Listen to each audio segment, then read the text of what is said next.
টাঙ্গাইলে একটা ঐতিহাসিক মসজিদ হইতেছে, 201 গম্বুজওয়ালা মসজিদ। আমি ওটা দেখতে গেছি আর কি ওখানে।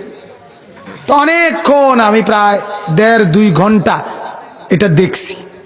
আবার এটার যিনি প্রতিষ্ঠাতা, তারা 6 ভাই, 4 ভাই ব্যাংকের বড় কর্মকর্তা।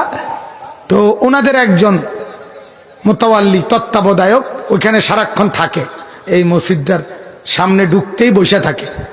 তো আমি ওনার সাথে অনেকক্ষণ, আমার সাথে কয়েকজন ছিল ওই টাঙ্গাইলেরই লোক, মাহফিলের এলাকার, তারা পরিচয় করায় দিছে, হুজুর, আলেম ইত্যাদি ইত্যাদি বলছে। ফলে ওই লোকটা আমারে খুব সম্মান দেখাইছে। ফলে আমি ওনারে খুঁটা সব জিজ্ঞাসা করছি, কেমনে কি হইলো, কেমনে বানাইলেন, কি করলেন। উনি আমারে ধরে ধরে ধরে ধরে ধরে সব দেখাইছে।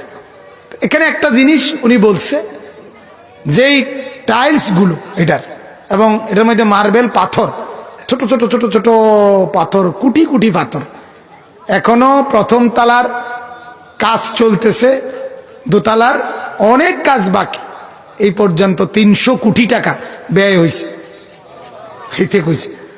তো বলার উদ্দেশ্য যে কথাটা, যে ওই বেটা আমারে বলতেছে যে কজুর, এই যে পাথরটি, এগুলো চায়নার থেকে আনতে সরকারি ভ্যাট ট্যাক্স আর কি, সরকারি ভ্যাট আসছে 65 লাখ টাকা, শুধু ভ্যাট।